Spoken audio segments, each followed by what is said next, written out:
I am Paige Love, and I'm hosting the Healthy Habits webinar tonight with TY HealthSpan. I'm a registered dietitian. I have a private practice, but I'm newly on board with TY HealthSpan as one of their professionals, and excited to share a healthy summertime travel nutrition message as we're winding down our summer travel. I have a lot of clients I know who are getting those last minute trips in, or people who've been traveling all summer and still have one or two more things set up for the rest of the year. So I'm going to highlight both local and foreign travel tips for you all on a number of nutrition parameters. Hopefully you'll come away with a few goals that you can put into immediate practice. So I'm just going to start off with some of the challenges of travel. We often, when we're traveling abroad in particular, will get thrown off of our normal schedule. So I'm going to hit on a good bit around that. We may be traveling to warmer locations, although we've had lots of hot heat and humidity in Atlanta. You may be traveling to other places that are equally hot. It's been hot all around the globe. You may experience jet lag. I'm going to talk about how to combat that. You may have varying food availability. You're obviously not in your own kitchen anymore, so you might not have all your handy snacks available nor your fresh food supply, so you're relying on hotels and restaurants. So I'm going to hit on how to dine healthy when you're traveling on the road like that. You may get exposed to new foods. You have to be a little bit careful about risk of food safety. I'm going to talk about how to combat that. And then there's always those temptations for overeating when we travel. I help a lot of people with weight management around their travel, so I'm going to hit on how to combat travel weight gain and stay on track with your menu plan and maintain your healthy body composition. Just some of the beginning strategies of how to cope with the challenges of travel that I've already mentioned. Planning ahead is really key. I often do a whole planning session with my clients where we start to look at the hotel menus and the types of restaurants that they're going to be going to, and if they even know the names of the restaurants. Most restaurants have websites, and you can look at their menus. You can start to plan for those healthier choices. You may need to start planning snacks that you'd bring with you. Again, you don't have your pantry available to you, so how are you going to keep your hunger under wraps and not get too hungry when you do go to restaurant meals? That's one of the biggest mistakes I think people make. They don't travel with enough snacks. They're off their regular time schedule. They get really hungry, and then they end up overeating or making unhealthy food choices because they are so hungry. So I'm going to give you a whole list of just some portable snacks you might want to think about packing in your suitcase. You want to make sure that you're hydrating well. I'm going to hit on how to really monitor that closely and be able to check whether or not you're well hydrated with some very easy, common checkpoints. And then again, we're going to talk about food safety and just also making sure that you have a safe water supply, particularly if you're traveling out of the country. We definitely don't want to travel and then get sick and not be able to enjoy our trips. So starting off with jet lag, particularly if you are going to be traveling abroad over multiple time zone changes, it's really critical when you're first getting on the plane to start with hydration. Staying well hydrated really helps combat jet lag. Dehydrating makes symptoms of jet lag worse. We also want to be cautious again about food safety things, so when you're arriving at a destination, eating raw fruit that you're not sure whether or not it's been washed, or raw meats like sushi in a foreign country, just being a little cautious about that. Also dairy products, if you're not having it in the packaging where you're opening up the seal. All of these types of things can lead to food safety issues, foodborne illness, which can cause dehydration, traveler's diarrhea, so we want to avoid that because that makes the symptoms of jet lag worse. And it's also very important when you arrive at your location, even if it's just going from Georgia to California, adapt to your time clock of the destination right away. So if you're going to Europe, you may have a longer day that first day, and that may mean you need a smaller fourth meal to get your body adapted to that time zone. And then that next morning, really starting off with their breakfast time. That helps you minimize those days of feeling tired and not wanting to eat on the destination time clock. This is kind of a fun picture of a suitcase example of when I traveled to China, and I travel with the women's and men's professional tennis tours and help the players when they are in these different countries. And so I often have to bring extra food for some of the players because they forget to bring their snacks. Your suitcase probably won't have room for this many snacks, but you would want to bring some portable things that would help support your snacking needs. Also, possibly even a backup food supply in a couple of key areas. For example, some safe protein sources if you're not sure about the meat supply where you're going. Obviously, if you're going to five-star restaurants, that's less of a concern, but not all of us will be doing that. So when you're traveling to countries where you're not sure if you're going to like the meat, for example, you might want to have a couple of backup examples that I'll show you in just a moment. We'll start with snacks. For the plane, think about bringing portable things that would be in addition to what we all know is very limited that the airlines provide us. So an energy bar, for example, individual trail mixes that have nuts and dried fruit in them, dried fruit by itself as it is, or fruit leathers as you see pictured at the top there.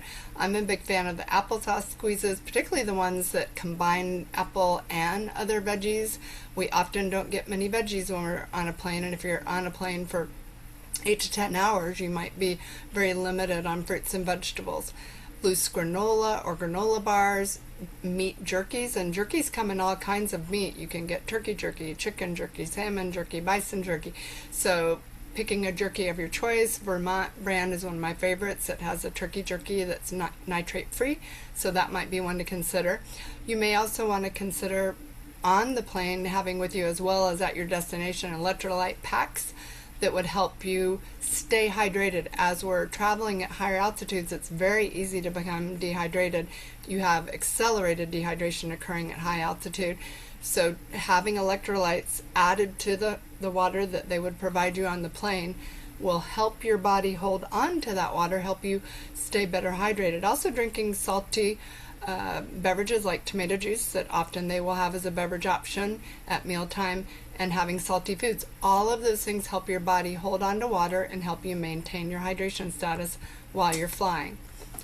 Additionally, some of the planning would be bringing supplemental foods, as I mentioned a moment ago. Here are some examples of things to consider: oatmeal packets, little individual peanut butter packets. I love these little bumblebee chicken salad kits or tuna salad kits. They're very portable. They don't they're not affected by heavy things in a suitcase. You can pack them in a suitcase and they're not very heavy themselves. Also, a new product to keep in mind are these little tuna kits from Wild Planet. So this is wild caught tuna. It's almost like a little mini meal. So let's say you're doing in-country travel, you're not traveling that far, but you know you're not going to get served a meal. Maybe travel with one of these. This can go through TSA. It's a ready-to-eat mini meal. Some airports will even have some of these things if you've forgotten, but it's best to plan ahead and have a small part of your suitcase and carry-on denoted for these types of things. If you're doing early morning travel, which many of us are, don't forget your breakfast. Do try to get something in. Traveling on an empty stomach can increase risk of having nausea when you're flying. So you want to have a little bit of bland food to settle your tummy. So a bagel on the run, maybe a bagel and peanut butter, making it a little bit more of a complete meal. A yogurt smoothie like the ones I've pictured, maybe a combination of a bagel or an energy bar with a yogurt smoothie and some fruit. Getting a well-balanced meal with very quick portable things. Packing your own peanut butter sandwich. For that matter, packing your own sandwich that you might also have on the plane for a lunch as well. Breakfast wraps like an egg wrap. All kinds of things that we might do at home that we could easily do quickly the morning of or make the night before, so that we do get breakfast in our tummy that's something we're comfortable with, that settles our hunger. Our timing may be off on the day of travel with flight delays, so it's good to get that first meal in versus not eating, and depending on the airport food, which may not be as healthy for the breakfast. I know in the Atlanta airport we don't have a whole lot of healthy options with the restaurant choices. So a little bit more detail on a few of the challenges you might have with travel. Again, the risk of dehydration. So additionally, avoiding caffeinated beverages, limiting your alcohol. Both caffeine and alcohol are diuretics. which means you're going to be losing most of the fluid that you consumed in those beverages shortly after having those beverages. You'll be peeing it out. It won't stay in your body. So what we actually recommend to stay on track is drinking a hydrating beverage 1 cup per hour. Water is ideal. A sport beverage is a good idea, and consuming the salty snacks as well, as I mentioned a moment ago. Additionally, think ahead as you're even making your airline reservation, but you can do this up to about a week prior. You can inquire about any special meals that you may need. Let's say you have a high cholesterol level, ordering a low-fat meal. If you're vegetarian, ordering a vegetarian meal. You don't have to go with what they automatically serve you, which may not be the healthiest meal. Most airline meals are not set up for low-fat. They tend to be quite caloric. So keeping that in mind, if you do have any medical limitations and need a special meal, you can order that ahead. So again, the reminder, let's drink 1 cup of hydrating fluid per hour. I often get a question, what about decaffeinated beverages, decaffeinated sodas? Those do count as your water, as well as your carbonated waters. Those all count as water and will hydrate you well. A very easy thing you can do with that first going to the bathroom in the airplane is check your urine color. Check your urine color even at the airport before you're leaving. And if your urine color is a light yellow, really in the 1 and 2 range, that's really what you want. If it is a clear, and I often have people comment that, oh, I thought clear urine was the color that I'm supposed to shoot for. Clear urine means you're actually drinking so much so that you are urinating out more fluid than you should be, and you may actually be letting go of electrolytes, flushing out sodium.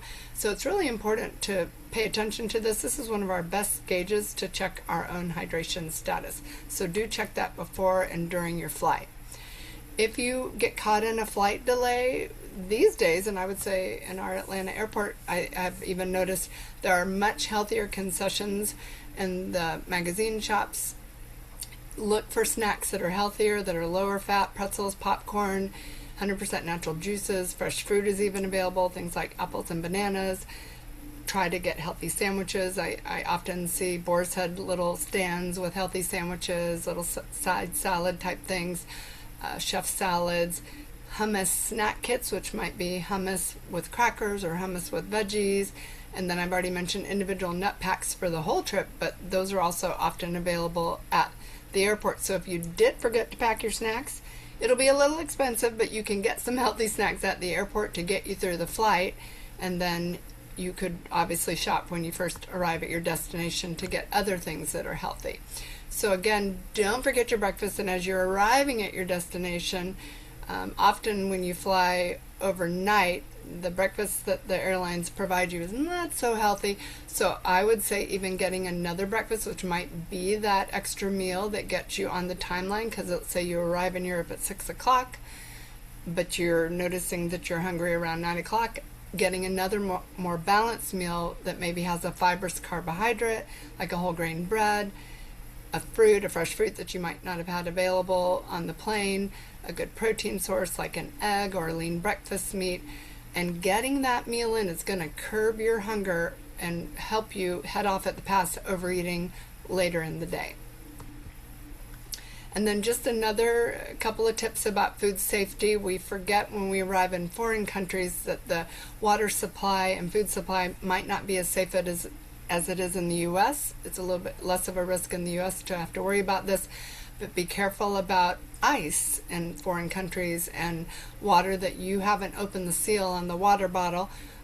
So be careful about where you're purchasing beverages, and if it's at a restaurant, even asking for bottled water and you being the one to open the bottled water. Be very careful about raw meats, I've already mentioned this, and dairy that you don't see coming out of packaging, and not being totally sure if it's safe and pasteurized, for example. In Latin America, for example, you're discouraged from consuming raw veggies and fruits because those may have had a unsafe water supply involved in growing them as well as washing them. So washing your own fruits and vegetables might even be worth packing a little vegetable scrubber, as we've had our lettuce scare this week in the United States. What's been advertised or educated on TV is the importance of peeling away the skin of, or the outside of the head of lettuce, or I would say taking off the skin of fruit or vegetable that you want to eat raw, so that you're taking away the part that might have been exposed to any potential foodborne illness or parasite. And then if you do end up catching something and having a bad upset tummy for the day, immediately start bland eating, and things like chewing on a raw banana can calm your tummy down. Going with making sure that you travel with probiotics, or chewing a piece of ginger. Traveling with those little ginger chews is a good idea, as well as traveling with probiotics if you're not already doing that. In fact, taking a probiotic about a week before you start gets your gut in a healthier place. And another little trick I forgot to put on the slide is actually having Pepto-Bismol with you, and taking some Pepto-Bismol even as a protective step before you get exposed to something. It coats your esophagus and stomach wall. If you were exposed to something in the early phase of travel, the first couple of days, the parasite won't be able to get through that coating, so it gives you a little bit of extra protection. So trying to kind of have these little tools on hand that a doctor might suggest that you do. If you are sick and having traveler's diarrhea, making sure that you're staying hydrated, taking extra electrolytes. Propel's an electrolyte water. We can get that easily in the U.S., but traveling with probably a higher electrolyte content source, something like a liquid IV or a Pedialyte, would be more along the lines of what you're losing in your body fluids as far as the electrolyte content. So something that's a little more concentrated. And as you are settling in at your location, whether it be local or abroad, trying to do healthy dining out choices and healthy portion control. A lot of times portion control is the main thing we need to work on. A lot of us know about these healthy choices. We just need to whittle down those portion sizes. So making sure you're picking things that are made with low-fat cooking methods, trying to stay away from the breaded and fried, trying to find fibrous type grains, more veggie side salads if it's safe for you to have a salad in that country, drinking several cups of fluid at a meal to help you feel full. If you have a dessert, sharing it at the table, limiting those high-fat sauces that might be provided. You can always get the sauce on the side and use a little bit of it, and also to see if it's something you'd even like, and then that way you can portion control the hidden fats. And then if you are left with having to do a fast food choice, most fast food chains do offer the grilled chicken sandwiches, particularly if you're in the United States, stopping by Chick-fil-A. You could even get something like their kale crunch salad side or their fruit cup side. That would probably be the number one place I'd suggest stopping if you're left with only fast food as your choice. But a sub sandwich on a whole grain bread and a lean luncheon meat like a turkey or a ham with maybe an oil and vinegar and veggie toppings here in the U.S., that's a great option as well. Salads that are well balanced, or bowl meal kinds of meals if you have to eat on the run, are also excellent ideas. So salads with a bean and a lean meat is a very well balanced meal where you've kind of got everything all in one, and it's in healthy proportions. Even something like a Wendy's baked potato and chili could be a healthy option if you're in the U.S. and left with fast food. And then just a resource slide here. If you are traveling abroad, you may want to think about Jetlag Genie or happycow.net. These are two good resources to help with dealing with jet lag and finding healthier restaurants abroad. Also Open Table, that a lot of you are already familiar with, can also help you navigate food choices, menus, as well as finding out ahead of time about what a restaurant offers. And then foodfacts.info gives you quite a bit of nutrition information, all the macros that you might want to know when you're choosing from a fast food restaurant. It gives you all that stuff versus having to go to the fast food website for each restaurant. So these are some tools. I'm going to allow some time now for questions. And if people have to leave and you have questions later, this is how to best reach me through my website. And I often am doing travel sessions with people. That's even something I can do for an individual session with a client, even if I'm not only working with them on other nutrition issues. That's something I'm glad to navigate. So I'm going to see if I can pull up chat. And it looks like I've got one question. Okay, I think I answered this one from Fred. Are there electrolyte brands or products that I recommend? And yes, I do recommend for travel both Liquid IV and Pedialyte. Honestly, to have as a backup if you do end up having traveler's diarrhea and you're losing a lot of fluids, those will better replenish because they're more rich in sodium and potassium. They're more like our body fluids, so that those would be better. Propel has about 100 milligrams of sodium, whereas Liquid IV and Pedialyte are in the 500 plus range on sodium, which is the primary electrolyte that we're losing in hot environments, but also having higher potassium. Another beverage you might want to consider that's really good for potassium, and that's one of the electrolytes we lose in diarrheal loss as well as vomiting loss, if that was a kind of illness that you had during travel, and that's coconut water, which is really soft and goes down well. It's an excellent potassium source. It's about 700 milligrams per serving, so that's a great way to get in that electrolyte that we often lose with those kinds of illnesses. All right, let me see if there's any others. I am not seeing any other questions at the moment. So I have really enjoyed doing this brief Healthy Habits with you. We packed a lot into our 20-minute window here, and have enjoyed this opportunity. I'll be presenting again on how to combat heat illness next month as we face our hottest month of the year in Atlanta. And again, a lot of us are dealing with the heat in all parts of the United States. So I will be talking more about hydration in that webinar, as well as just general methods for assessing hydration and managing dehydration and heat illness. Thank you for your time today, and please refer back to TY HealthSpan for any questions that you have about our upcoming Healthy Habits seminars. Thank you. Thank you. Thank you, Paige.